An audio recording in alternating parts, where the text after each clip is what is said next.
ہے، اس میں قرآن پڑھا جاتا ہے، اور اس امت کو اللہ نے یہ فضیلت بخشی ہے کہ انہوں نے اپنی کتاب کی حفاظت کی ہے، اور اس کی ابتدا اللہ نے سورہ فاتحہ سے فرمائی ہے۔ تو سورہ فاتحہ جبریل لے کر نہیں آیا، جبریل آپ کے پاس بیٹھے تھے، تو ایک دھماکہ ہوا، تو آپ نے فرمایا یہ کیا دھماکہ ہے کہ یا رسول اللہ آج ایک دروازہ کھلا ہے جو پہلے کبھی نہیں کھلا، اور آج ایک فرشتہ آ رہا ہے جو آج تک زمین پہ نہیں آیا، اور ایک کلام لے کر آ رہا ہے جو آج تک کسی نبی پر نہیں آیا۔ تو وہ فرشتہ حاضر ہوا اور آپ کو دو کلام پیش کیے، ایک سورۃ فاتحہ اور ایک سورہ بقرہ کا آخری رکوع آمن الرسول سے لے کر آخر تک۔ ابشر بنورین، آپ کو دو نوروں کی بشارت ہو، سورۃ فاتحہ اور سورہ بقرہ کا آخر رکوع۔ تو ہم تھوڑی سی بات سورہ فاتحہ پر کریں گے کہ میرے نبی نے فرمایا اوتیت المثانیہ مکان التورات والمائدہ مکان الانجیل والحوامیم مکان الزبور وفضلت بالمفصلات۔ میرے سب سے بڑی کتاب تورات، سب سے بڑی، اٹھانا بھی مشکل تھا، اتنی بڑی کتاب تھی۔ میرے نبی نے کہا اللہ نے مجھے تورات کے بدلے میں سورہ فاتحہ دی تھی، 7 آیات سورہ فاتحہ دی تھی۔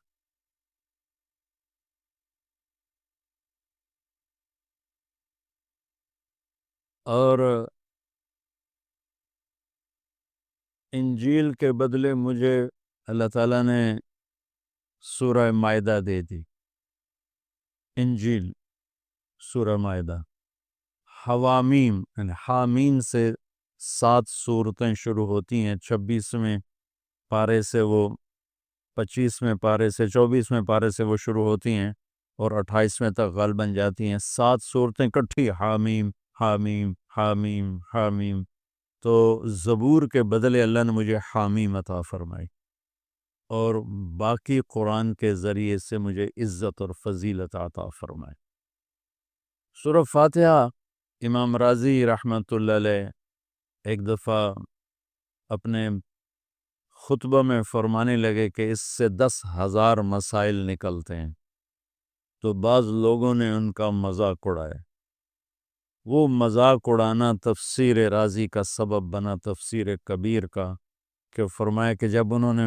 میرا مذاق اڑایا تو میں نے اللہ کا نام لے کر قلم اٹھایا اور میں نے لکھنا شروع کیا۔ پہلی جلد سورہ فاتحہ پر ہے، اور 10,000 مسائل اس بندے نے نکال کے پیش کیے ہیں امت کو۔ کبھی موقع ملے تو آپ پڑھ لینا۔ اور حضرت علی کا فرمان ہے، امام المتقین، اگر میں سورہ فاتحہ کی تفسیر کروں، سورۃ فاتحہ کی تفسیر لکھواؤں، تو 70 اونٹوں پہ لادی جائے گی، 70 اونٹوں پہ۔ اور یہ خالی دعویٰ نہیں تھا، ایک حدیث اور سنو۔ ایک دفعہ عشاء کی نماز پڑھا کے تشریف فرما ہوئے اور فرمایا آؤ آج میں تمہیں سورہ فاتحہ کی تفسیر سناؤں۔ تو شروع کرتے ہیں بسم اللہ سے، اور بسم اللہ کی با سے شروع کرتے ہیں۔ عربی میں تو حروف کا بھی مطلب ہوتا ہے نا،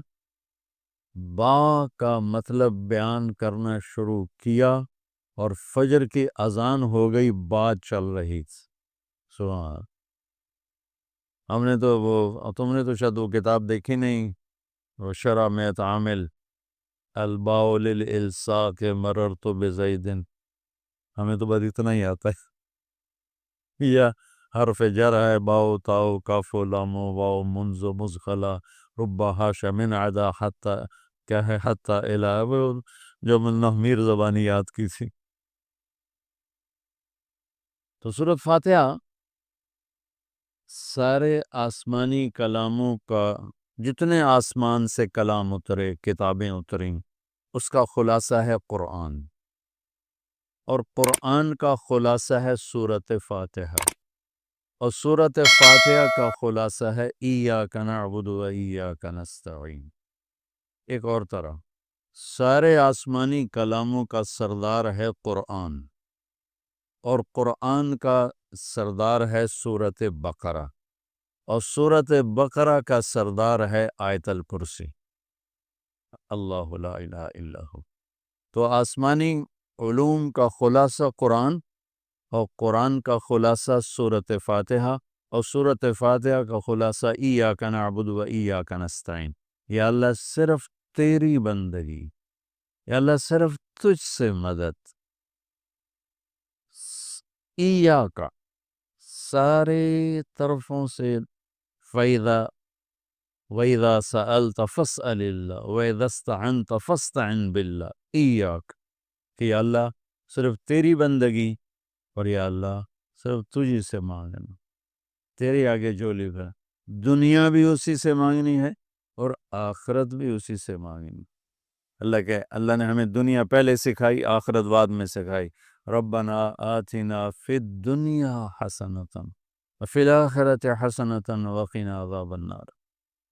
تو سارے آسمانی کتابوں کا خلاصہ یہ ایک جملہ ہے، ایاک نعبد۔ اور بندگی صرف نماز نہیں، بلکہ پوری زندگی اللہ کی چاہت میں گم ہو جائے، ڈھل جائے، اور ہر ضرورت میں اللہ اس کی طرف ہاتھ اٹھے، مخلوق کی طرف ہاتھ، ایک ہوتا ہے ایک دوسرے کی مدد کے لیے، بھائی اپنا ٹریکٹر دینا، یار میری جو ہمارے ہاں ہم نے اپنی مثال دینی، جب ایک دم زمین تیار کرنے کا وقت آتا ہے تو وہ 3 ٹریکٹر بھی کافی نہیں ہوتے، تو ہم کہتے ہیں جی ذرا اپنا ٹریکٹر بھیج دینا،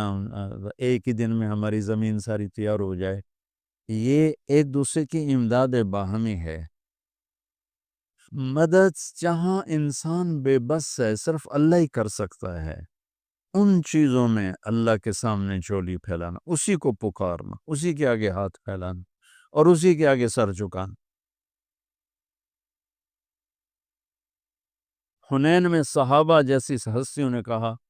آج ہمیں کوئی نہیں ہرا سکتا، ہم بہت زیادہ ہیں۔ اللہ نے ایک حلے میں اڑا کے سب کو کہاں سے کہاں بھگا دی۔ لن نغلب من قلت، آج ہمیں کوئی نہیں ہرائے گا۔ تو پہلے حملے میں ہی قدم اکھڑے، اور صرف 88 آدمی اللہ کے نبی کے ساتھ رہ گئے، 12,000 بھاگ گئے۔ پھر یوم حنین اذ اعجبتکم کثرتکم فلم تغن عنکم شیء۔ تو میرے عزیزو، سورۃ فاتحہ پورے قرآن کی چابی ہے، تمہید ہے۔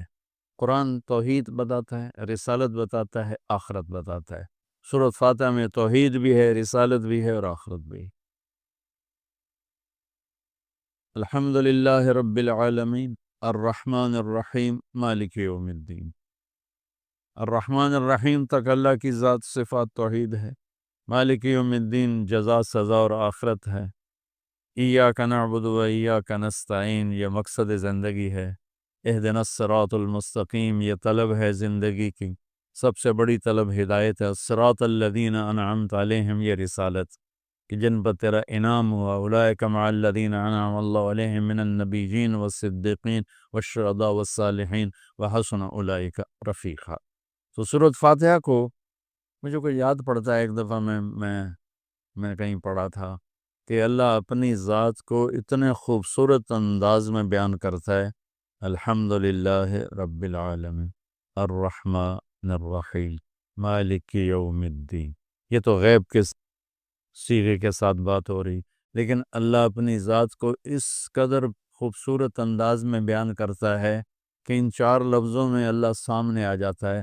تو سننے والا اللہ کو سامنے دیکھ کر کہتا ہے ایاک نعبد، تیری ہی بندگی کرتے ہیں،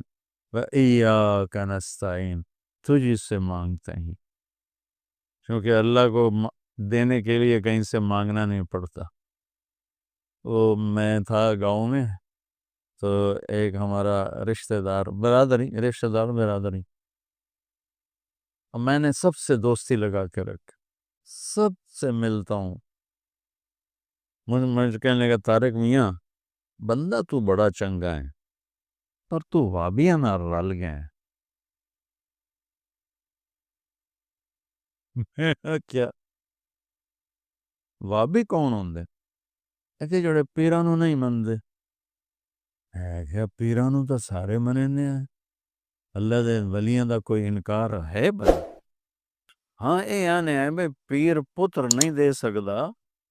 تے پیر دعا دے سکدا ہے پتر تو اللہ دیندا کہ ایہ تا گل ہر پیر صاحب دا کوٹا ہے اللہ کولوں نیچ لے کے دے دیندا سمجھو ہیں ہر پیر صاحب کا کوٹا ہے اس کوٹے میں سے اللہ سے لے کر دے دیتا ہے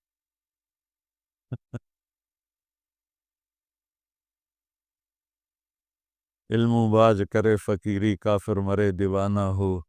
ساسے وریاں کرے عبادت کولو اللہ تو رہے بیگانہ ہو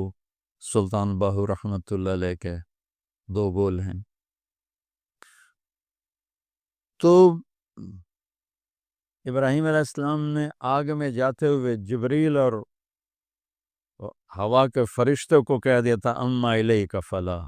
واما الی اللہ فنعم ایاک نعبد و ایاک نستعین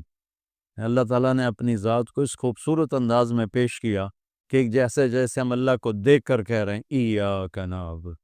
و ایاک نستعین اللہ صرف تیری بندگی کریں گے یہ سر اور کہیں نہیں چکے گا اور یا اللہ صرف تجھ سے مانگیں گے اور کسی سے نہیں مانگیں گے قرآن وہ میں نے پہلے ایک مثال سے بتا دیا یہ استعانت بالغیر نہیں ہے بھئی مجھے قرض چاہیے اب مجھے 1,00,000 روپیہ دے دیں یہ مدد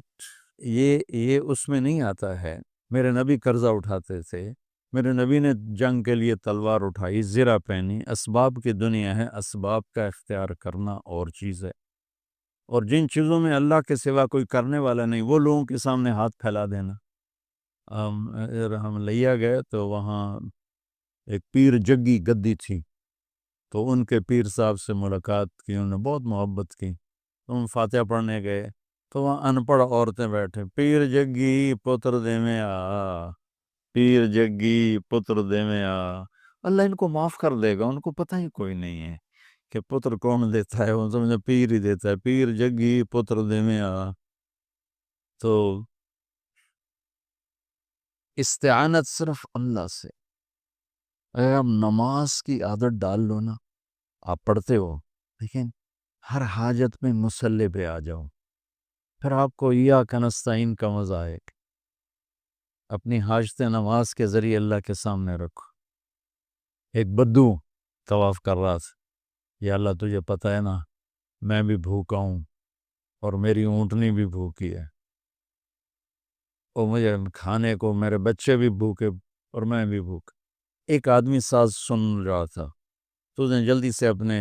تھیلی نکالی درہموں کی کہ میرے بھائی قبول فرما کا پیشارٹ تو اس سے لینا ہوتا تو اس کے گھر میں آتا جس کے گھر آیا ہوں اسی سے لینا چل مجھے نہیں چاہیے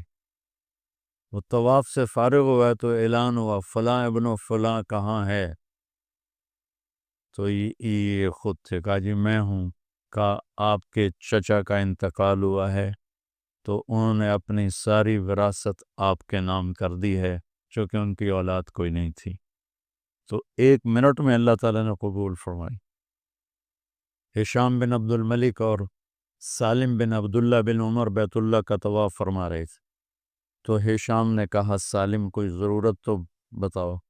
تو وہ کہنے لگے اللہ کے گھر میں ہو کر میں اللہ کو نہ بتاؤں تمہیں بتاؤں کتنے شرم کی بات تو ہشام چپ ہو گیا ہشام بادشاہ تھا بنو امیہ کا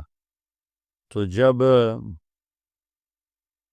دونوں باہر نکلے تو ہشام نے کہا اچھا اب تو بولیے کوئی ضرورت بتائیں تو سالم بن عبداللہ بن عمر حضرت عمر کے پوتے کہنے لگے کیا بتاؤں دنیا کی یا آخرت کی وہ کہنے لگا دنیا کی بتاؤ آخرت کی میں کیا پوری کروں گا تو وہ کہنے لگے دنیا تو کبھی اللہ سے نہیں مانگی تو اس سے کیا مانگا ما سألت من یملکہا فکیف من لا یملکہا جو دنیا کا شہنشاہ ہے دنیا تو اس سے کبھی نہیں مانگی تم سے کیا مانگو گا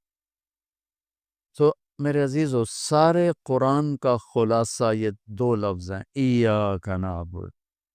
امت اللہ کے سامنے